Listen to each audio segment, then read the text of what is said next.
वंदना चैटर्जी से निवेदन करते हैं फ्रॉम MPUVNL कि आप मंच पर आएं और हमारे बीच उपस्थित श्री नवीन खंडेलवाल जी CEO ब्राइट नाइट पावर का स्वागत करें, साथ ही स्मृति चिन्ह भेंट करें।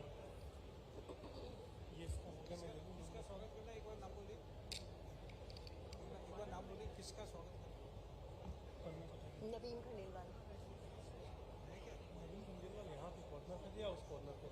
एक बार बोल दो ना नाम। श्री नवीन खंडेलवाल जी CEO ब्राइट नाइट पावर का स्वागत करें।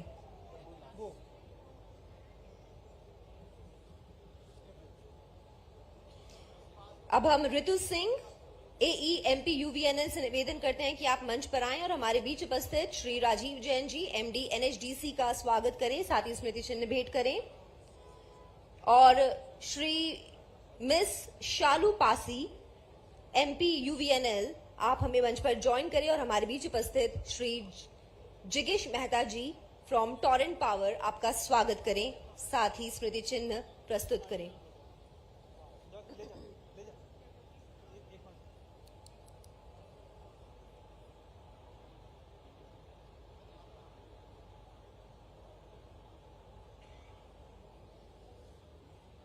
अनिल सर आ गए कि नहीं आ गए? Anil sir, Anil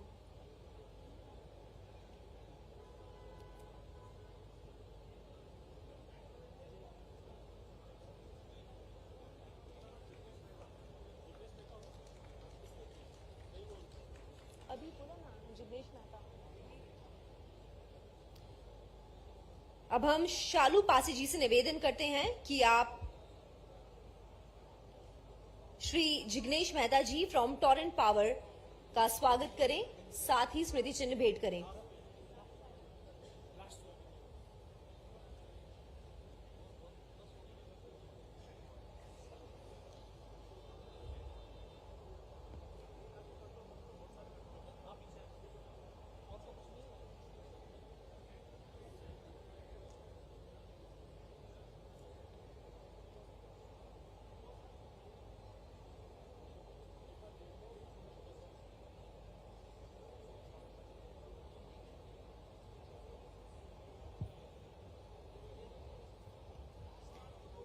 It's time that we now delve into a deeper understanding of Madhya Pradesh's strategic direction in renewable energy sector.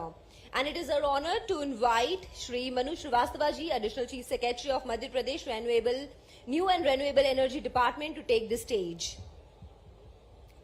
Shri Srivastava has found passion and has spent a significant portion of his career in the energy sector, contributing extensively to the oil, gas and renewable energy domains.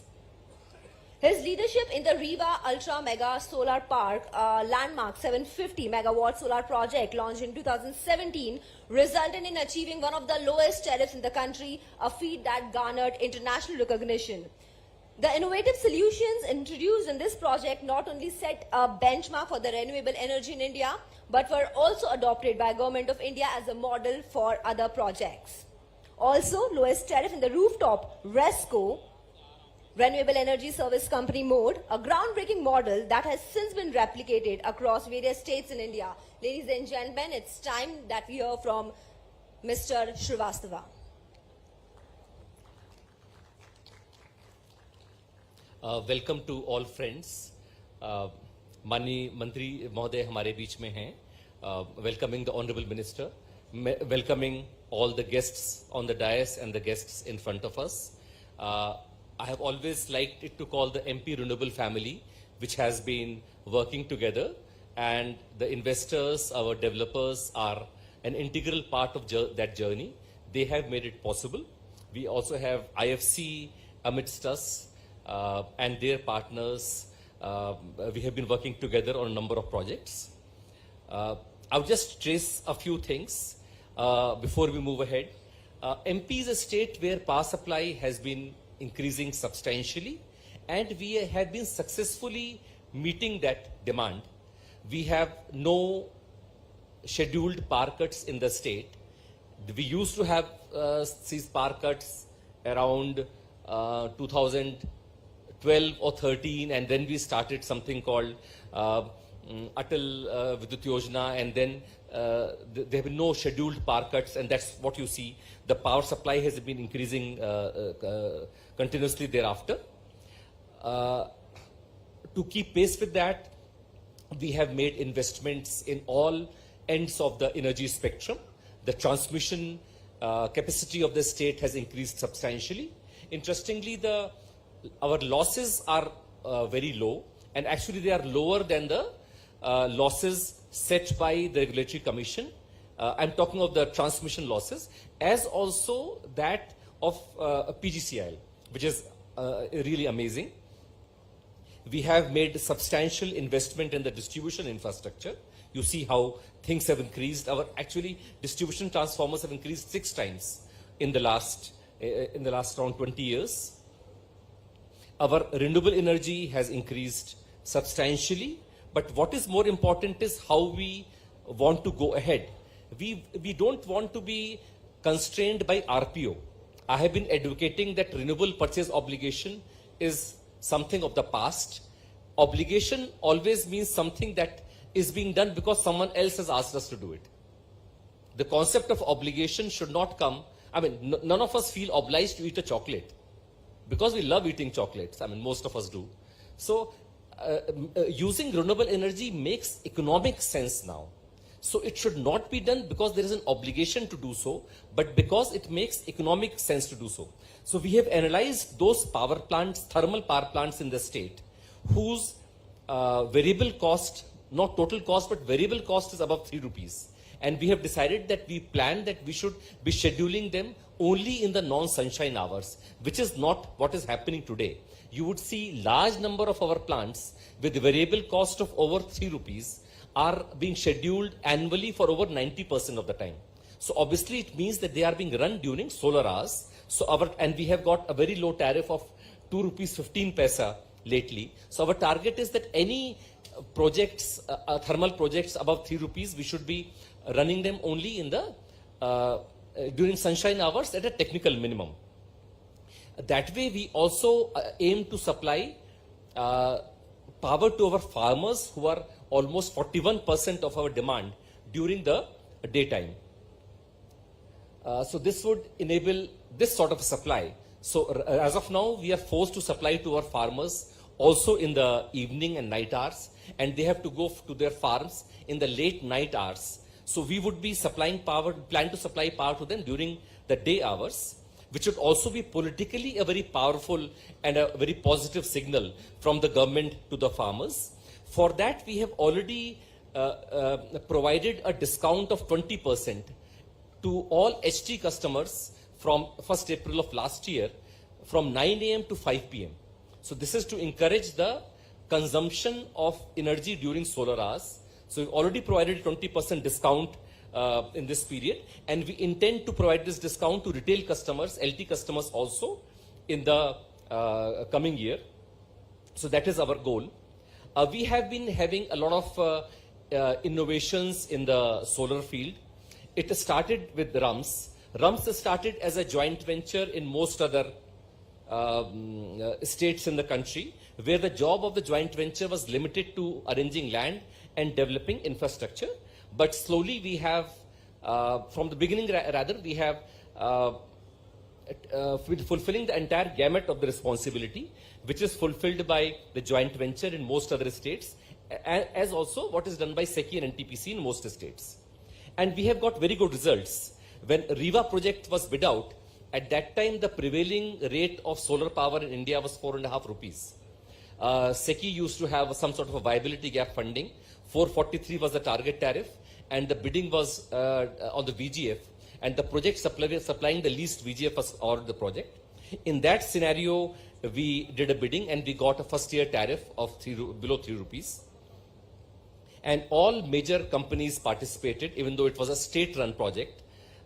Many international companies participated as well. This really changed how solar projects are structured in the country. After that, Government of India has issued solar bidding guidelines, and all projects run according with that. REVA project was inaugurated by the Honorable Prime Minister. World Bank, it got the World Bank Good President's Award, and World Bank has always done a lot to talk about this as a project which de-risked the project from the uncertainties and risks that prevail in developing countries. There is a case study on the project in Singapore Management University and Harvard University. But this was not a flash in the pan. Our low tariffs have been successively repeated. Subsequently, in the Agar Shajapur Neemaj project, we got 2 rupees 14 paise, which is again the lowest tariff. And just in December, just 2 months back, after ALMM, these were the tariffs that India had got. The lowermost tariff was 2 rupees 48 paise since April 1 when ALMM was imposed. But we got a tariff of 2 rupees 15 paise. And today we have a signing of that PPA in this program, and the small table that you see, that is where the PPAs would actually be signed. So why is this happening? We done a very big solar plant. It's the biggest solar plant in the country, 278 megawatt. It's been commissioned. It was also inaugurated by the Honorable Prime Minister. So why has this happened? I mean, this is not because we have got land at concessional rate, or because land rates in MP are low, or is there is any amount of state financial assistance, or the solar irradiance in MP is better. Obviously, Rajasthan or Western or Gujarat is better than what Madhya Pradesh is. So this is on account of a large number of efforts that we have there. We would not have the time to go into this. We have pre-bid meetings tomorrow of our upcoming projects, and they are a testimony to the efforts that we make in setting up projects, and we are hopeful that the good results that we have been achieving are replicated in the projects to come up as well. We have also done a few more innovations. We have not limited to supplying to Madhya Pradesh.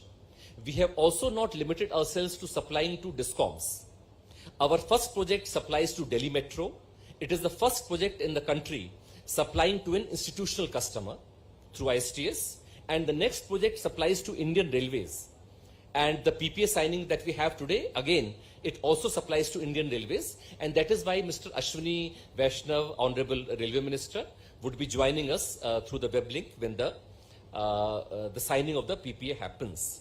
We are coming up with some more interesting projects which supply beyond the state. Interestingly, UP and MP have a complementary demand. So we are setting up a project, an interesting project in Madhya Pradesh, which supplies to the ISTS, and the project supplies to UP for 6 months and MP for 6 months. This is the first of its kind project with complementary supply to two different states.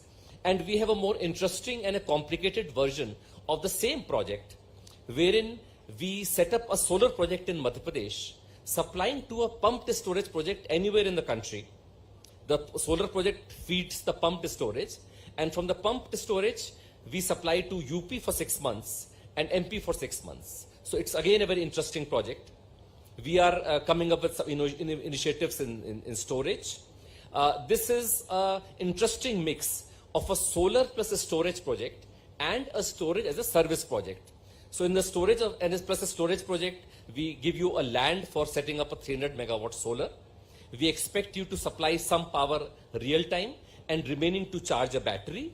And in the evening, the battery is discharged. So this is the usual solar plus a storage project. But in the same project, we have mixed a storage as a service project. So in the night, the grid charges the battery. This power is supplied for free. And in the morning peak, from the charged battery, we get morning peak. So we get 2 discharges from the battery. So we are optimally utilizing the battery. So this is the interesting mix of solar plus storage and a storage as a service project. And we are seeking the same tariff throughout the project. And we are hopeful that if we get tariffs lower than thermal, this can push the logic that perhaps we can look at solar plus storage as a serious option to thermal projects. As with our earlier projects, IFC is our transaction advisor for the project, and they in turn are being helped by Trilegal and by PwC and an engineering consultant. So this team has been successively giving good results, and we are hopeful of getting the same results here as well. We have announced recently a pumped hydro storage policy in the state in the state, and we have 4 modes. The first mode is for CPSUs. We also provide for self-identified projects. So this would give a fillip to PSP projects. We have Greenco, we have Torrent. All these companies have evinced interest in pumped hydro projects, and we are confident that this policy was declared only last week, and this was inaugurated by the Honorable Prime Minister today. We are hopeful that with this, the state can move forward. We have some more focus areas of the state. We are focusing a lot on decentralized generation. We have a lot of innovations coming here. There is a lot of constraint faced by our distribution transformers. Our distribution capacity is highly limited. So to address that, we are shifting the point of injection to the LV side of the transformer. This would virtually increase the capacity of our transformers.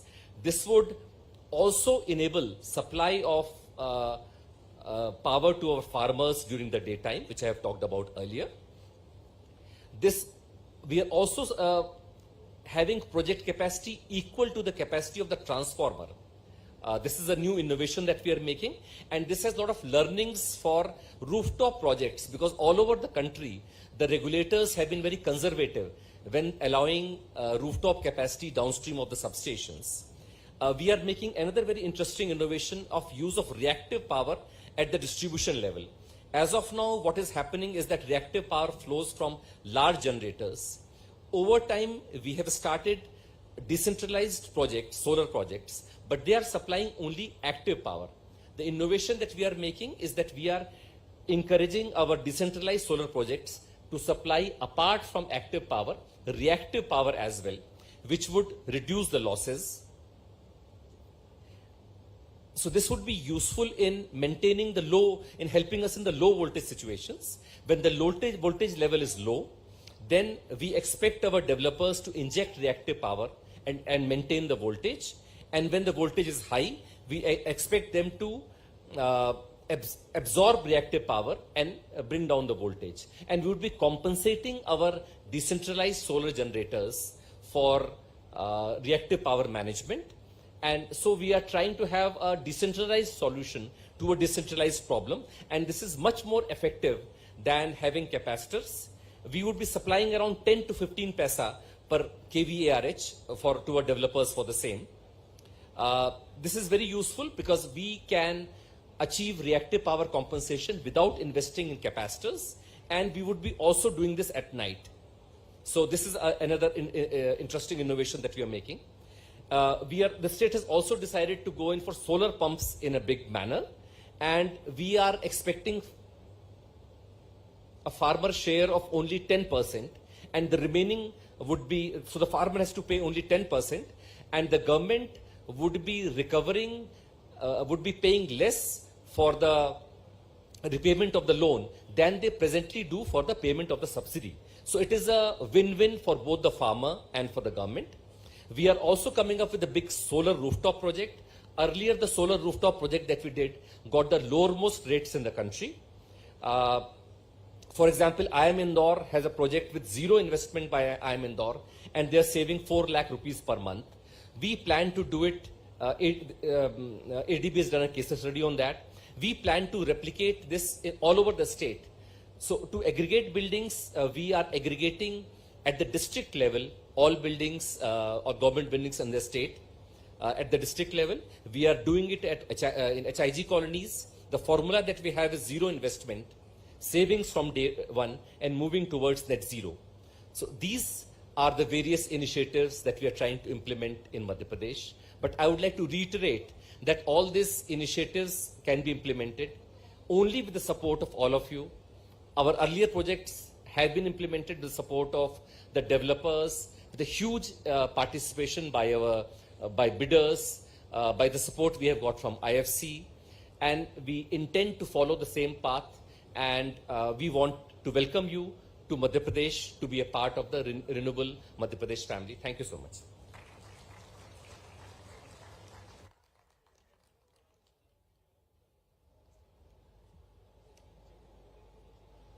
Thank you so much, Shri Srivastava, for taking us to this stride with what all is happening in renewable energy sector in Madhya Pradesh. And now we would like to invite on stage Dr. Jaideep Gupta ji, Additional Member, Railways. Sir, please join us here on stage. And now to welcome Shri Amit Mittal ji, CEO Jindal India Renewable Energy Limited. Can we please request Shri Pankaj Tiwari ji, Ramsel, to please join us here on stage and welcome Shri Amit Mittal ji. We also request Shri Anish Kansara ji, AE Ramsel, to join us here on stage as we welcome Shri Vineet Mittal ji, Chairman Avada Group.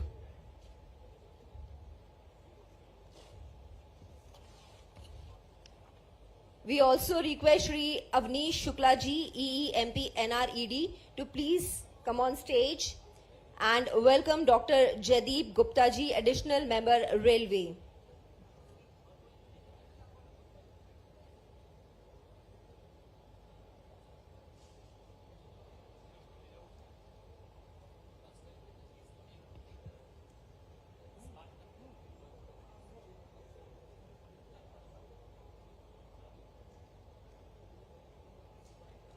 Now it's time that we move towards the MOU signing for new and renewable energy projects happening in Madhya Pradesh, which would be happening between Madhya Pradesh New and Renewable Energy Department and renewable energy developers. On behalf of MP NRED, I request Shri Manu Srivastava ji, ACS MP NRD, to please come a little forward. And also Shri Amanveer Singh Bais ji, MD MP UVNL, to please join us here on stage for MOU signing.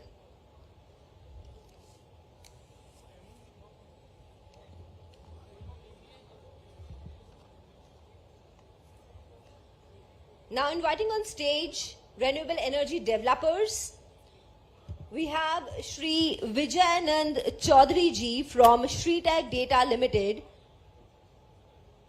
who has done a total investment of 50 CR in green hydrogen park with capacity of 18,000 metric ton. Can we please have Shri Vijayanand Chaudhary ji from Shritech Data Limited on stage, please? Next, we would like to invite on stage Mahesh Bhai M. Kumbhani, Teerth Gopikon Limited.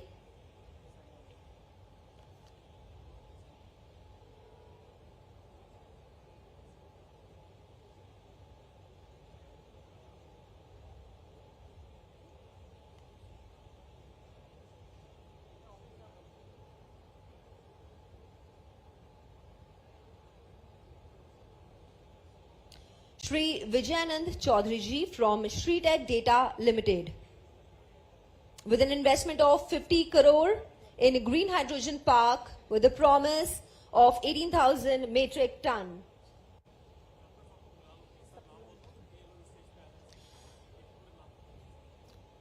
We request all the members I would be naming to please join us here on stage all together. Shri Mahesh Bhai M. Kumbhani from Teerth Gopikon Limited, Shri Vijayanand Chaudhary ji from Shritech Data Limited, Shri Parag Sharma ji from O2 Power Private Limited, Shri Rajkumar Yadav ji from Ms. Akansha Energy Private Limited, Shri Anand Maheshwari ji from Lakhan Anand Group Khandwa, Shri Rajat Agarwal ji, Ms. RP Overseas, Shri JC Kakoti from NTPC Limited, Shri Puranjay Sharma ji from Vindhya Renewable Assets Private Limited, Shri Babar Shah, Blomthane Gas Tech Private Limited, Shri Bahadaru Narsimha Rao from Shri Siddharth Infrastructure and Services Private Limited, Shri Jayesh Vyas from Four Squares Green Energy Private Limited, Shri Munnuswamy Rajesh Chintakunta from Ritvik Projects Private Limited, Shri Bambhania Parshottam Bhal from Dhakara Energy PSP Private Limited, Shri Mereddy Keshav Reddy from Astha Green Energy Ventures India, Shri Bambhania Parikshit Purushottam ji from Hexatron Industries Limited, Shri Bambhania Purushottam Bhalam, MKC Infrastructure Limited, Shri Shivkumar Vepa Koma from Solar Energy Corporation of India Limited, Shri Vinod Malviya, Shri Atul Patidar ji from Atviyan R Solar Energy Private Limited, Shri Sunil Agrawal ji from Purushottam Profiles Private Limited to please join us here on stage.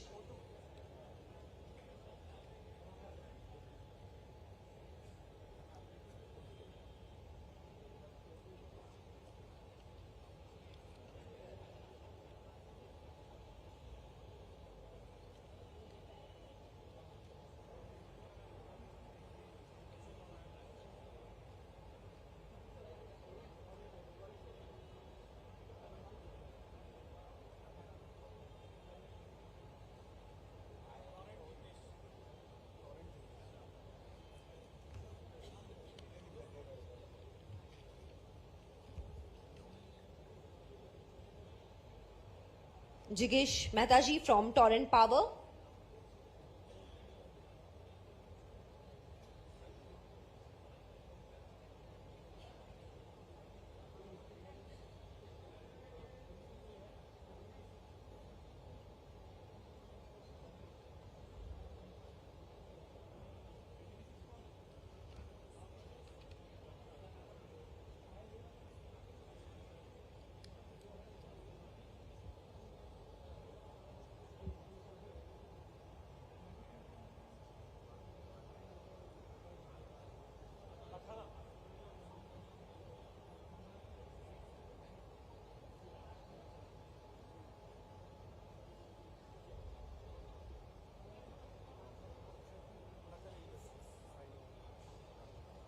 Lakhan Industries.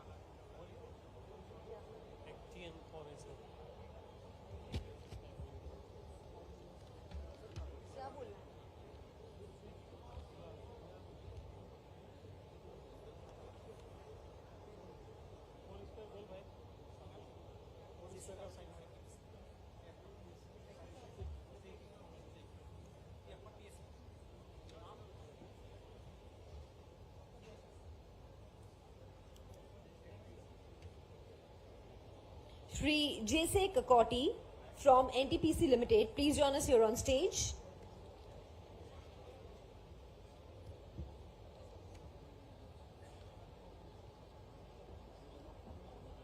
Shri J.C. Kakoti, General Manager NTPC Limited, has joined us here with a total investment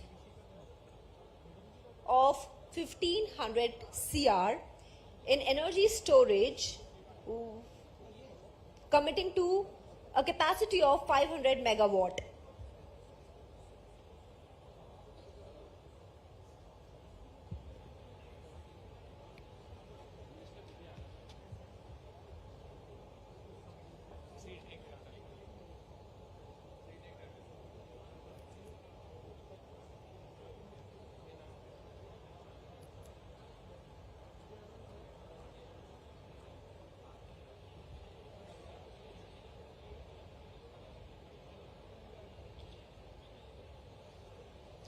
Shritech Data Limited in green hydrogen power has made a commitment of capacity of 18,000 metric ton with an investment of 50 CR. Teeth Gopikon Limited in solar module and solar cell has made a commitment of 3 gigawatt each with an investment of 110 CR. Shritech Data Limited in Solar Park has committed 100 megawatt with an investment of 250 crores.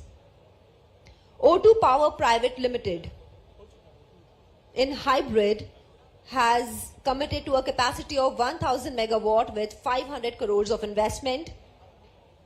Akanksha Energy Private Limited has signed an MOU of capacity 250 megawatt in Kusum A and Kusum C with an investment of 1000 crores.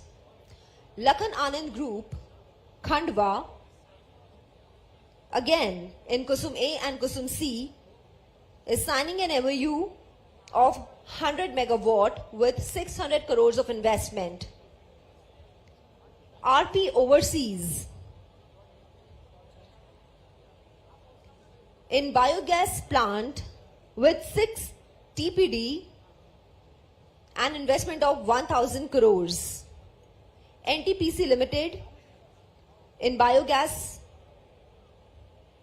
in energy storage 800 megawatt and 1500 crores of investment. Vindhya Renewable Assets Private Limited, in solar and wind 50 megawatt 2500 crores of investment. Biomethane Gas Tech Private Limited, with 3000 crores of investment in compressed biogas 6 MTPD.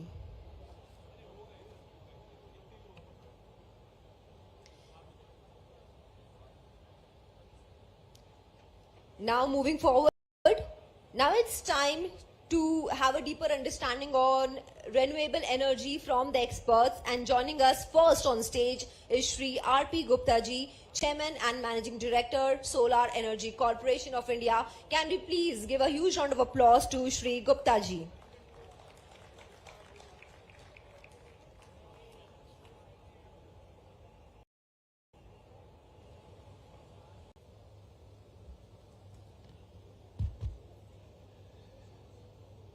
Honorable Minister for New and Renewable Energy, Madhya Pradesh, Sri Rakesh Shukla ji, Sri Manu Srivastav, ACS Energy, the dignitaries on the dais, and ladies and gentlemen. Well, so much has been said about energy transition and renewable energy that I do not know whether there is anything substantially new can be said. But let me attempt something. You are all aware that our near-term goal of the country is 500 gigawatt of non-fossil energy by 2030. We have already reached a commissioned capacity of about 218 gigawatt by the end of January 2025. Roughly about 150 gigawatt of the projects, they are under implementation, and in the remaining 4 to 5 years, the rest of the capacity would be bidded by different state governments, by the central government agencies, and there will be a lot of transactions, and project would be set up for non-governmental sectors, for particularly the C&I segment. So 500 gigawatt by 2000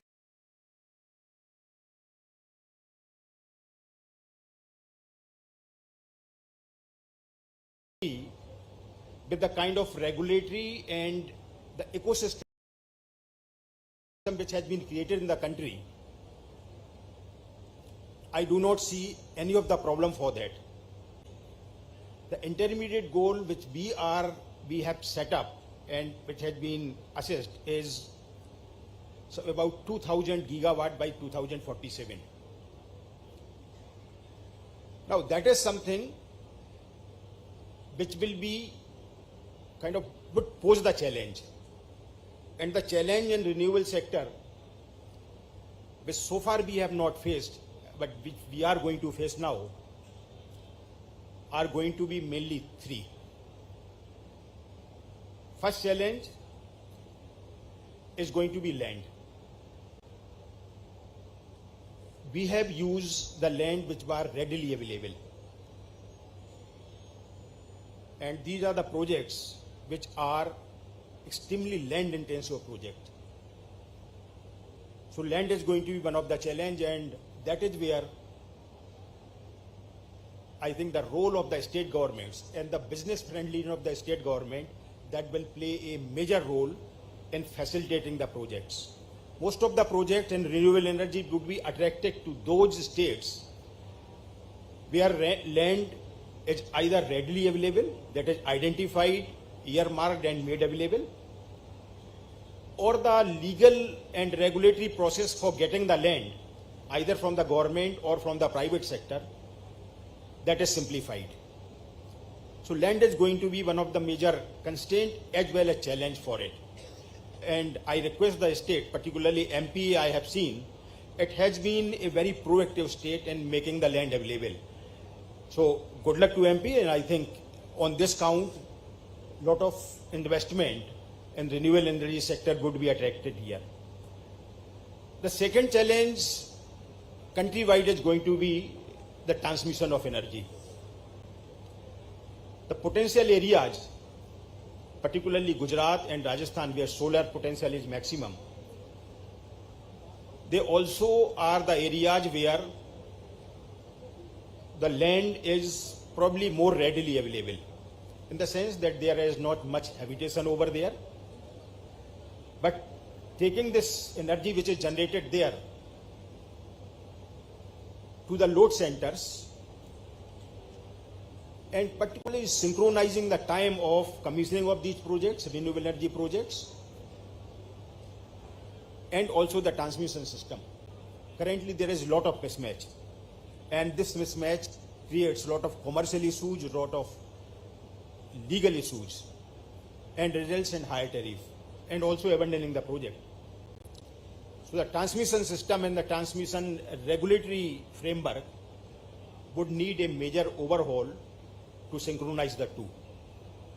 Third is going to be the energy storage systems. So far, the amount of renewable energy which was fed into the grid, being a much less percent of total energy, did not pose much of a problem to the grid, but now the storage has become the necessity. Along with the storage is what ACS Madhya Pradesh has said, shifting the load to the generation time, generation period. Lot of states are doing it, and PM Surya Ghar Yojana, launched by Honorable Prime Minister, and the PM Kusum. These two schemes are the major efforts in shifting the load from non-solar hour to solar hours.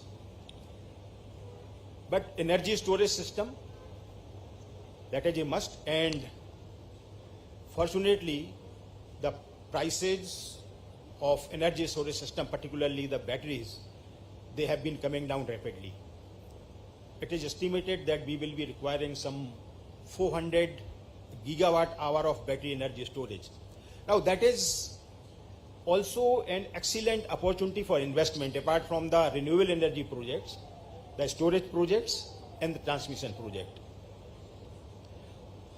I thank Government of Madhya Pradesh for inviting me to this summit, and I am very happy to address all of you. Let us all make India a very sustainable and green energy and green economy. Thank you.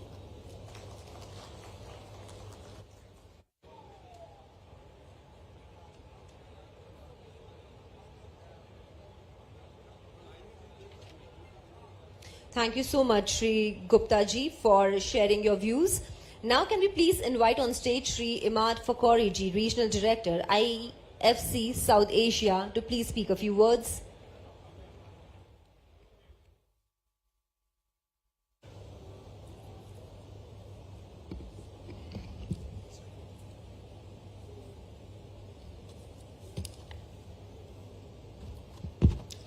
Good afternoon, Honorable Minister for the New and Renewable Energy, and Honorable Shri Manu Srivastava, the Additional Chief Secretary.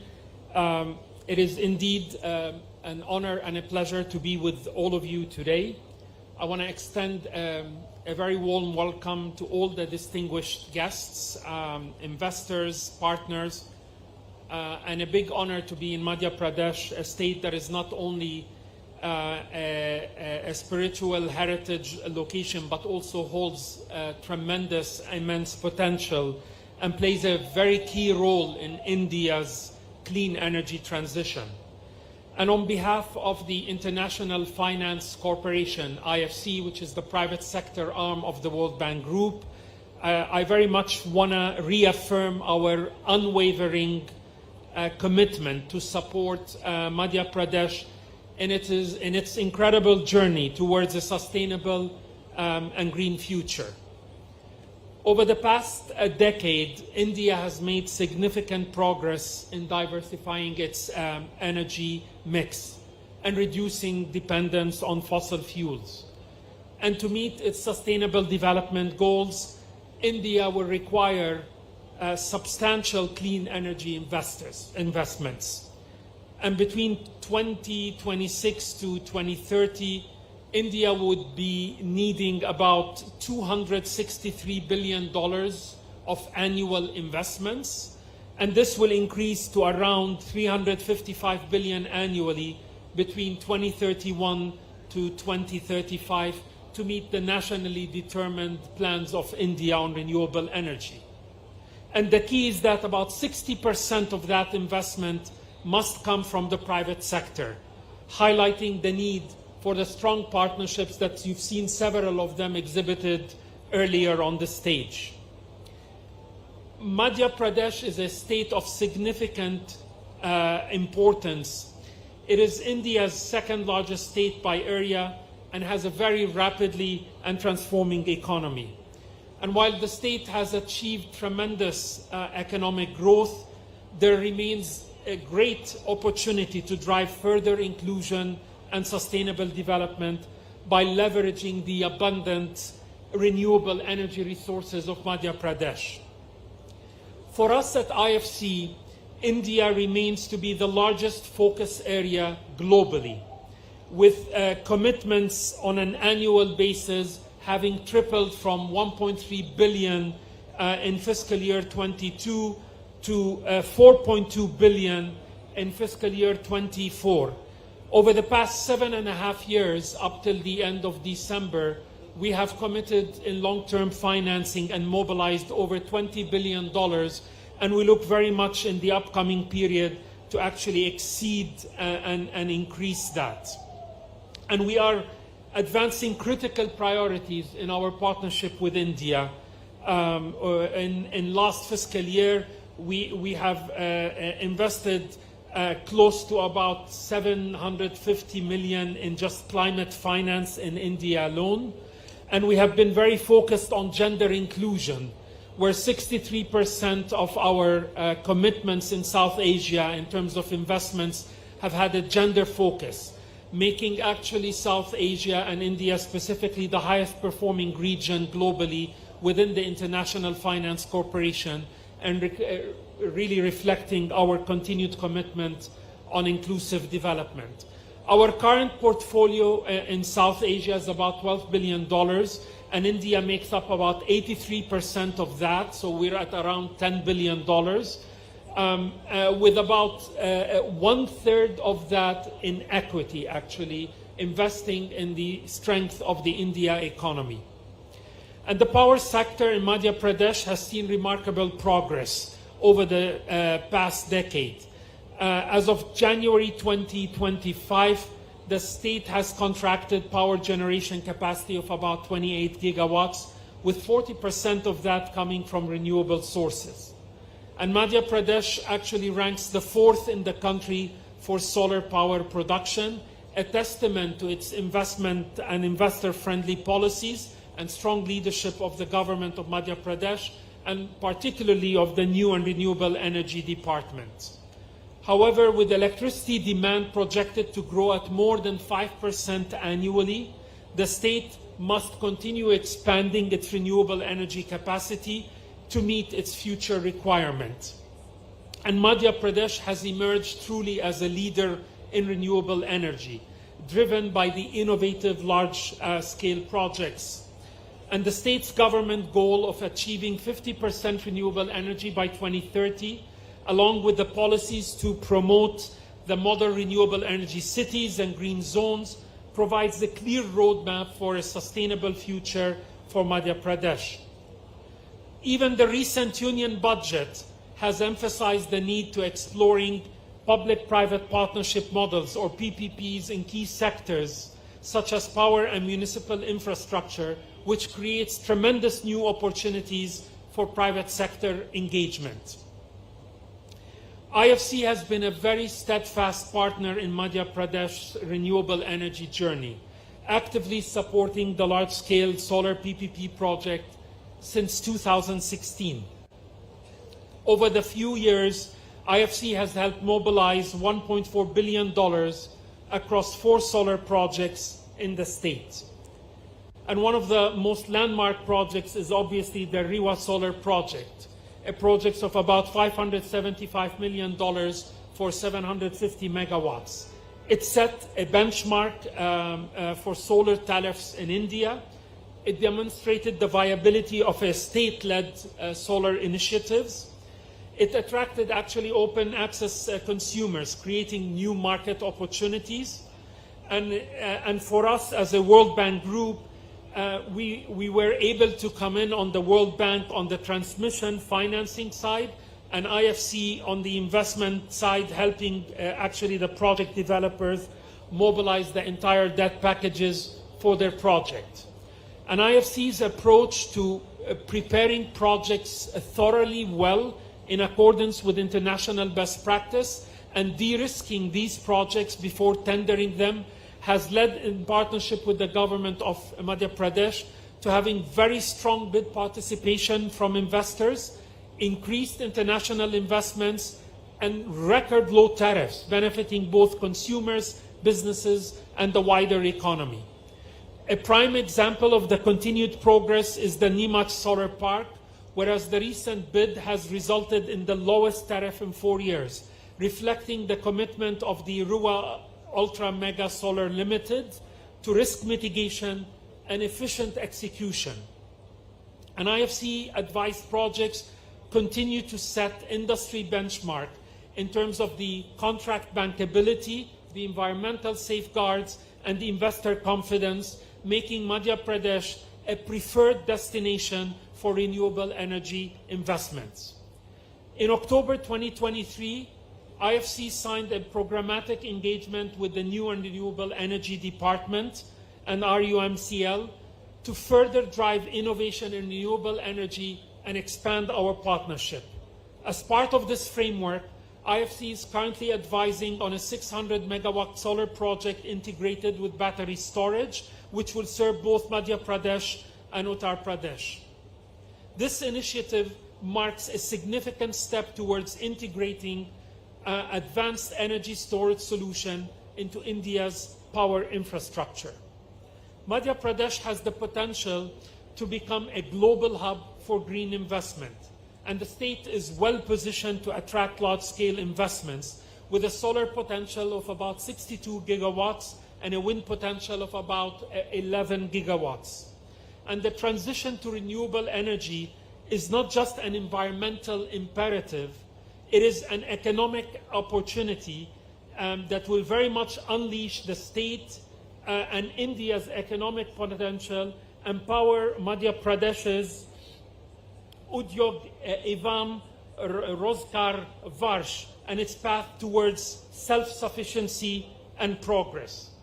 And to lead India's renewable energy revolution, Madhya Pradesh, I am confident, will continue to foster greater private sector participation, continue to strengthen its regulatory frameworks to create more investor-friendly environment, as we've seen this morning with the Honorable Prime Minister's session and the Honorable Chief Minister launching the 25 new regulations showing the continued improvement in the regulatory framework of the state, and as well as embracing emerging technologies like battery storage and hybrid energy solutions to ensure long-term sustainability.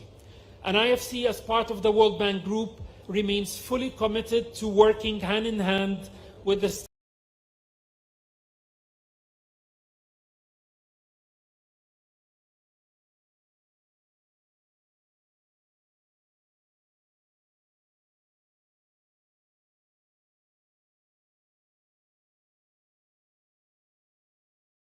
state government, investors of continuous improvement in improving regulatory frameworks, doing business, and constantly benchmarking that to the global best.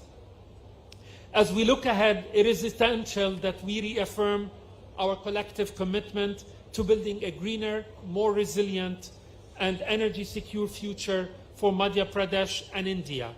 And by working together, we are, in turn, actually turning the ambition into action, and we drive sustainable development that benefits communities, businesses, and the environment. I commend the Honorable Chief Minister, our Honorable Government counterpart, the Madhya Pradesh government counterparts on their ambition, vision, commitment, and implementation drive. We have been honored to humbly be a great development partner for Madhya Pradesh, and we very much remain very committed to deepen that partnership with the state. Thank you.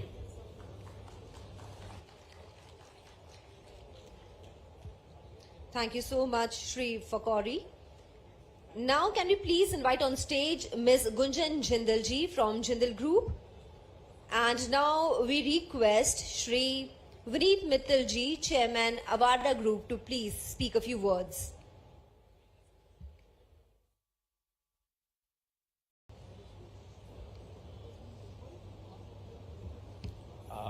Namaste, dignitaries on the dais and dear friends. Speaking after Manuji and Gupta ji is a challenge when it's a topic is renewable energy. Both of them are our industry's veteran, and they have covered extensively the kind of challenges and opportunity this sector offers. And let me share my thoughts on this, that today India's overall energy mix, electricity is only 18 to 19%. And the remaining energy is actually your diesel, petrol, gas, biomass, and rest of the stuff, which is the other energy. And currently, what we believe is that green energy like solar, wind, pumped storage, and battery can solve for your 19% of energy issue. But what about remaining 81%, which is actually causing almost $170 billion of foreign exchange outgo. So from my perspective, actually green energy can solve that problem as well. Today, India actually uses around 123 million tons of diesel and petrol. And almost 90% of that we are importing. And if we take India's biggest challenge, which is the emission of carbon dioxide in thermal power plant, and if we can consider this carbon dioxide also as an asset and actually use that emission which is causing so much of distress and pollution in the country and mix it with the hydrogen coming from the electrolysis of water, we have the product of e-methanol. And good news is it's not theoretical solution. Currently, Government of India and Niti Aayog are running a program in Tinsukia in Assam, where they are mixing 15% of grey methanol in petrol cars, and it's running successfully for last 3 years. Indian Institute of Science have made a combustible engine which runs on green methanol. They have given the technology to Ashok Leyland to make methanol trucks, methanol buses. So if you look at India can actually solve in 233 million tons of e-methanol the problem of both current account deficit, which is coming because we are sending $170 billion outside, and the problem of carbon dioxide, because of which all the thermal power plant are considered as a challenge for the country. E-methanol is the solution, and that will create terawatt of energy opportunity. With investment of 2 trillion, India can be actually truly self-reliant. And that true self-reliance is coming from that the mobility or sectors which are considered hard to abate, they can be fully decarbonized. And all the technology to make methanol and capturing this CO2 can be done locally. So Manuji, I would like to request you that you are pioneer, you have done Ramsal.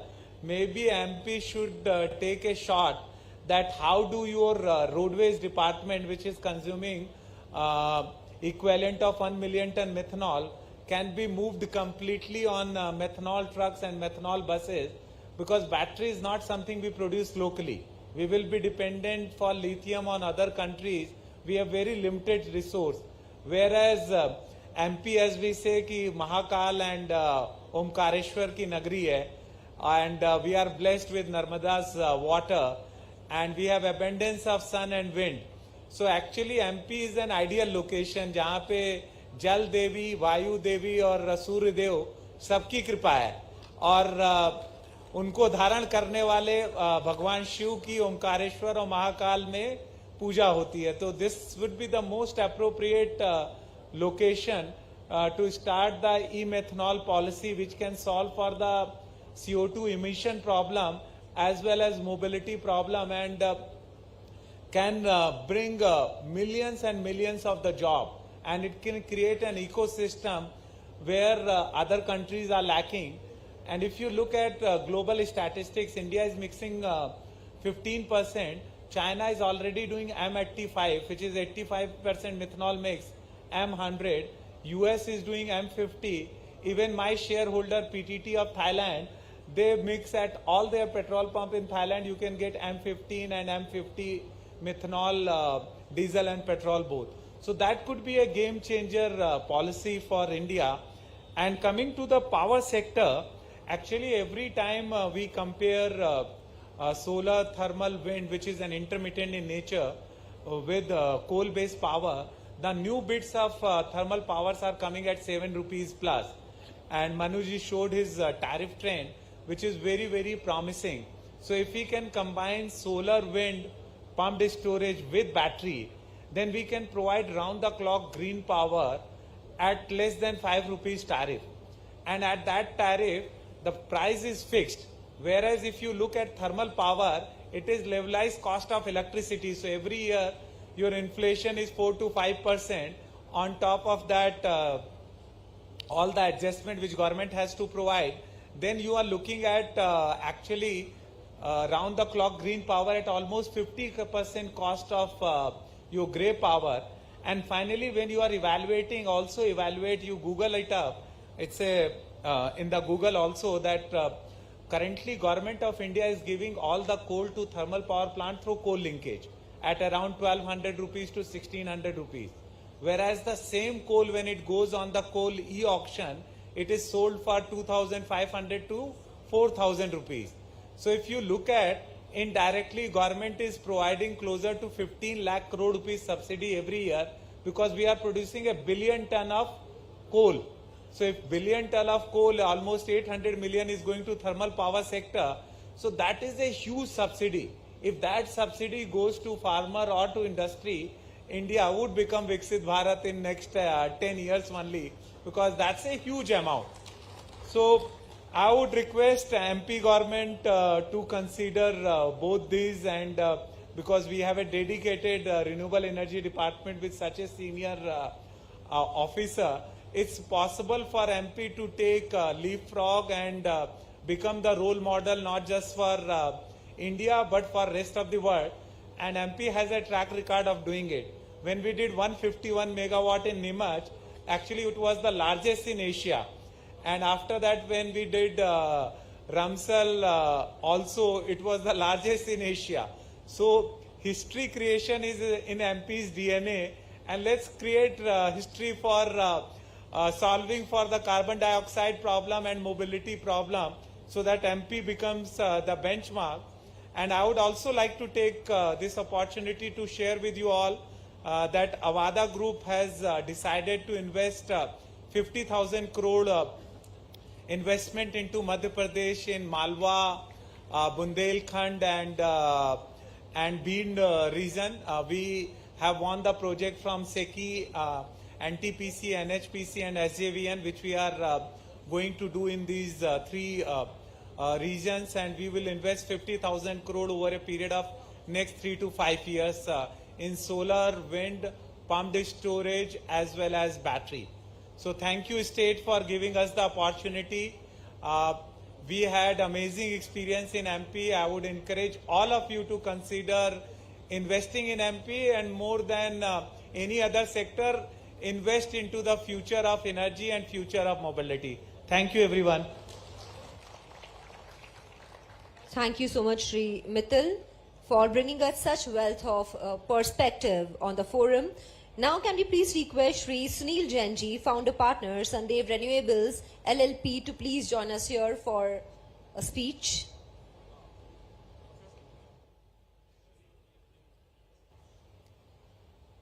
Also, to request to please do it in 5 minutes because we have a lot of speakers on the panel.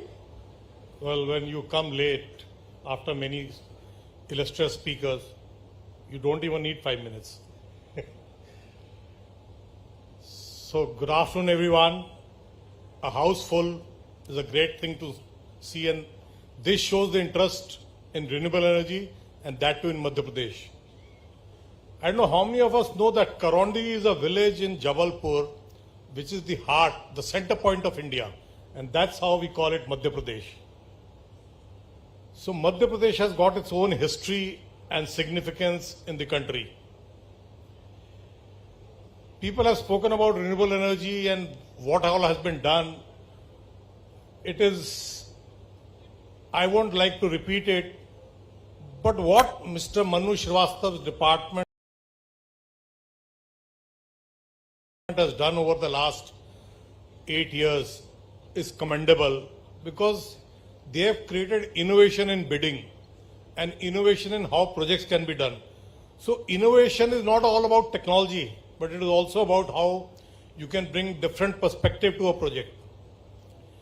So my objective today is, to tell Madhya Pradesh that you are the heart of the country, and you can be heart of a digital revolution also.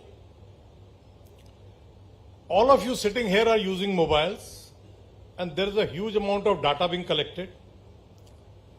There is a huge amount of data mining happening. And data is the biggest consumer of electricity today. I don't know how many of us know that, but all data centers consume enormous amount of electricity. And if the investors have to be there, they want the data centers to be green. Madhya Pradesh has to take a step forward to see how they can innovate in creating green data centers. And with your strategic location in the country, you can bring the optic fiber cables right into the heart of the country and create an ecosystem which can create a hub of data centers today. A few examples have already been done in Madhya Pradesh. There is a huge opportunity for countries outside India who want to set up data centers in India for their back office operations in US or Europe. I am willing to commit $500 million over the next 5 years in setting up a 750 megawatt data center in Madhya Pradesh, but provided it is green. So one of your parks which created history by getting a tariff of 2 rupees 15 paisa is an ideal example how that energy can be supplied to a data center in a cost-effective manner. The challenge remains, of course, is round-the-clock power for data centers. We can initially start with a 50% green and gradually move towards a 100% green data center. And that could be a game changer for the state like Madhya Pradesh. Let me assure you that it can create thousands of jobs, which remains the main objective. So it would be a two-in-one thing, technology, the current technology and the green energy, both combined into one. I would request Madhya Pradesh government to come out with a comprehensive policy for green data centers. The immense opportunity for investments. Thank you so much. Thank you so much, Sri Jainji, for bringing your insights with such clarity and firmness. And now we would request Sri Parag Sharma ji, founder and CEO O2 Power, to please take up on the stage.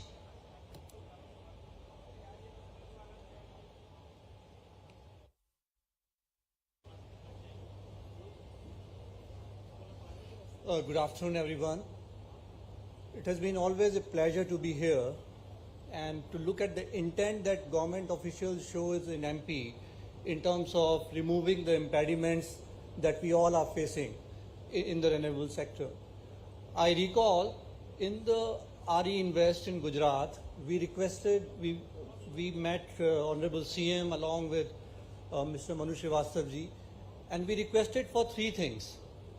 One was removing the Harit Urja cess.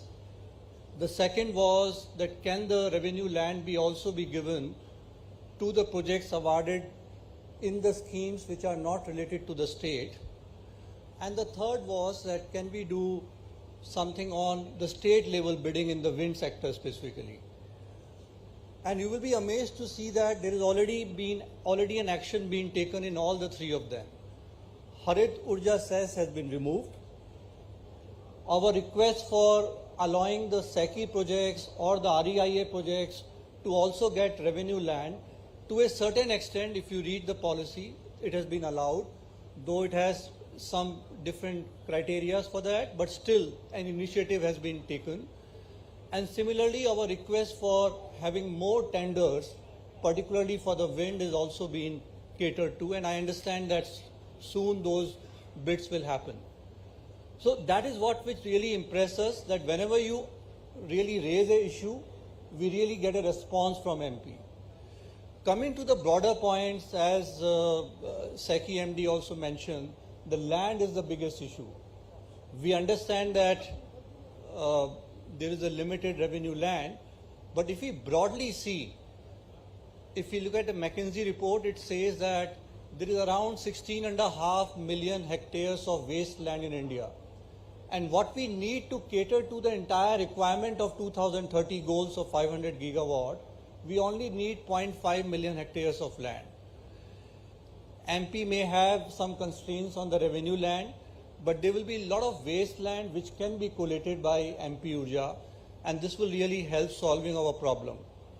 This is particularly at a time when we are not having any connectivity in Rajasthan, which was the state where most of the solar projects were set up in the past for the next 5-6 years.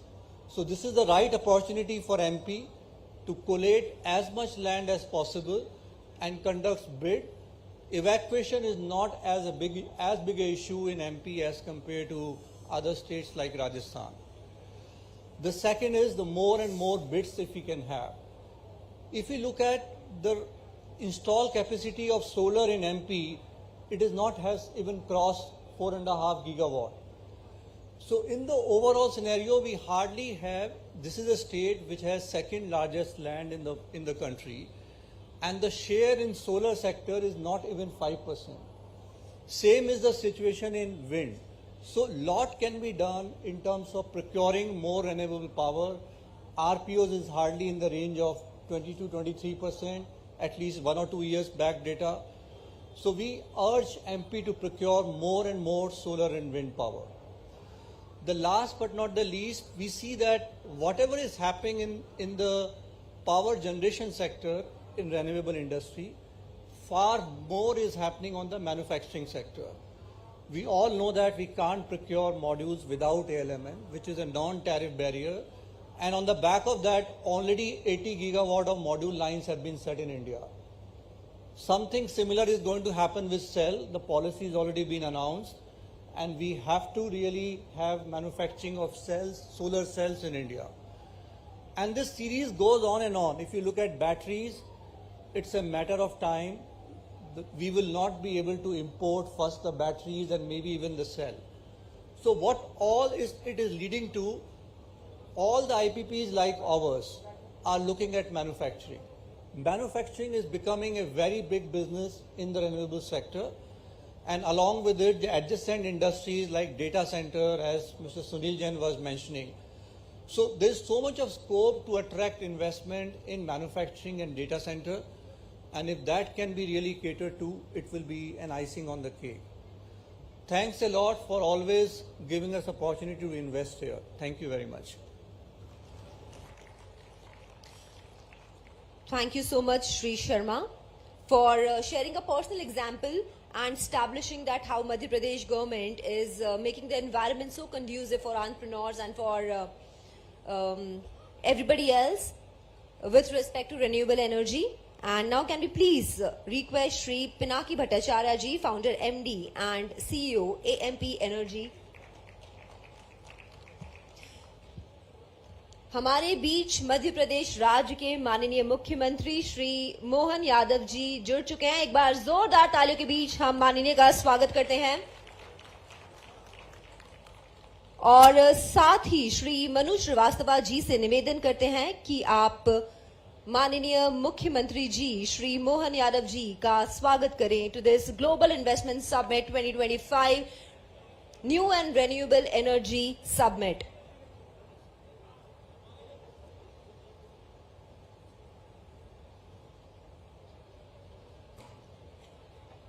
Shri Manu Srivastava ji ACS MP NRED स्मृति चिन्ह भेंट करते हुए माननीय मुख्यमंत्री जी श्री मोहन यादव जी आपका बहुत बहुत स्वागत है।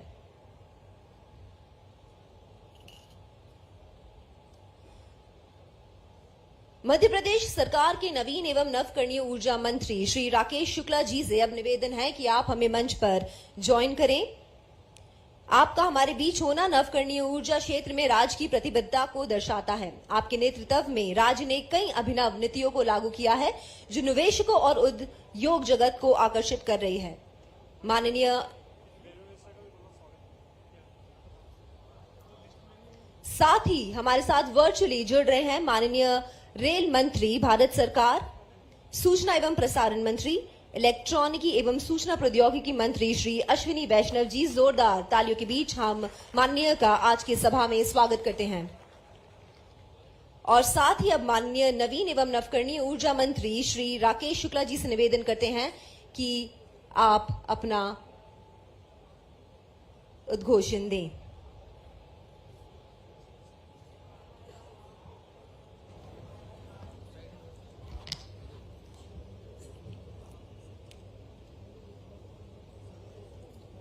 आज की इस ग्लोबल समिट में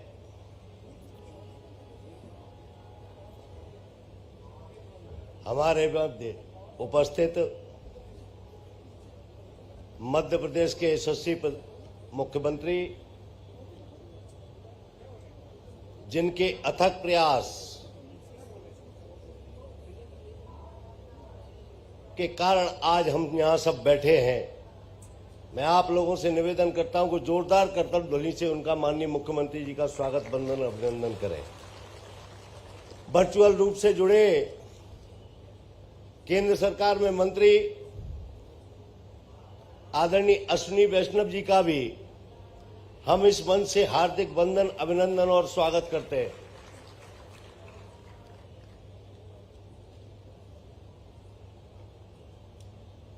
आज राजा भोज की नगरी में हम सबका बड़ा सौभाग्य कि कल से आकर माननीय प्रधानमंत्री जी लगातार हमारे बीच में थे।